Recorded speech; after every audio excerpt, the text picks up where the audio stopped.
We will also have a talk by Eamon Twyman, who will, amongst other things, will talk about humans having greater sensory capabilities and greater autonomy. And then Natasha Vitamore will speak about do-it-yourself human enhancement, again reaching the level of being better than well, and why that's an admirable and a good thing to do.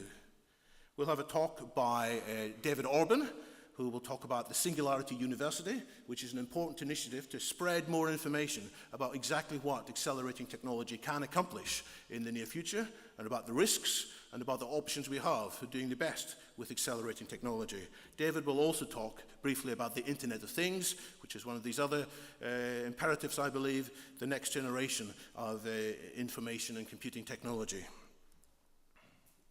And then there are some talks that don't quite fit under any of these categories. The last talk at the end of the day by Professor Nick Bostrom from Oxford University will look at existential risks, including can we really cope with the risks that threaten this planet, and can we cope indeed with the risks that technology will unleash. And I'm very much looking forward to hear what he has to say. And the talk immediately after myself will be from Max Moore, who will talk, again, a very general overview about the possible future of technology and what it means for us as humans. You'll see that there's lots of connections between these different priorities, and as we make progress in one area, it should help us with others. And you may say, well, I'm a bit optimistic and a bit gung-ho. I have to say, actually, I am worried. I don't think of any of this as inevitable. I see that the risks facing us as individuals and as a society are very grave.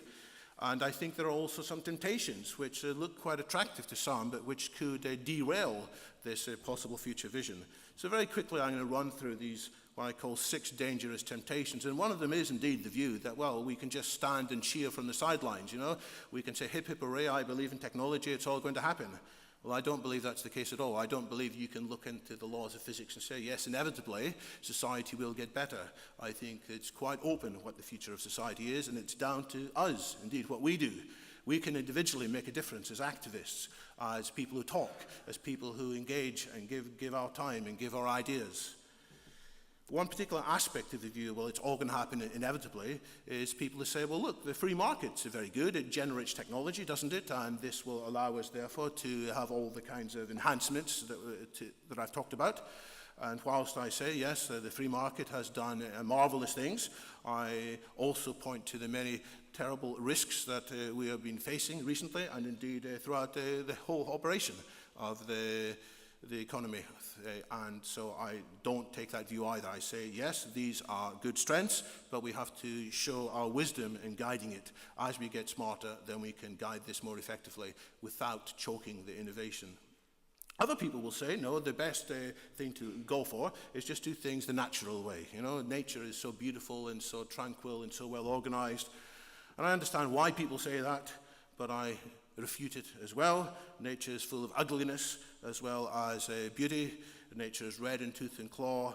Evolution has done an impressive job, but it's far from optimal, and I do believe that we, with our new thinking, will be able to augment it. Another dangerous temptation I worry about is the temptation of saying, well, this is risky, let's not get involved. You know, there could be some bad consequences. This is the so-called precautionary principle.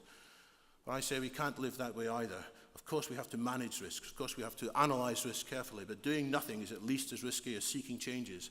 The people who say, let's do nothing, let's just take the safe option, will actually lead almost certainly to a very suboptimal future for humanity. I also fear people in parts of the world who say, well, we already know the answers, you know, all this science is useful, all this engineering is helpful, but the most fundamental answers are already being revealed in some final way. There's some prophet, whether it's a latter day or an ancient prophet. Again, I say religion has done lots of things which have helped society in some ways, but it is no means the answer to our present day situation. And we have to use our new wisdom and new enlightenment, and we have to be active in helping people to escape from some of the shackles of fundamentalist thinking of all sorts. And the last on my list, and I say this with some trepidation in this hall, Conway Hall, which is in some ways the home of humanism. Conway Hall has been the centre of humanist thought in the UK since the 1920s, and the society that is based here, the South Place Ethical Society, was initially founded in 1793 with a vision that ethics should come to the fore and you shouldn't derive ethics from God or religion.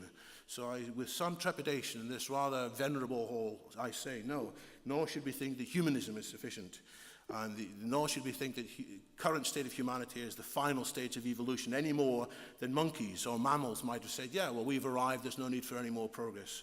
I do believe it's only the enhanced humans of the near future that will be able, and which is you and me, if we get it right. We will be enhanced, we will be smarter, we will be kinder, we'll be more energetic, we'll be better able to collaborate, we'll be better able to make sense out of all the options ahead of us.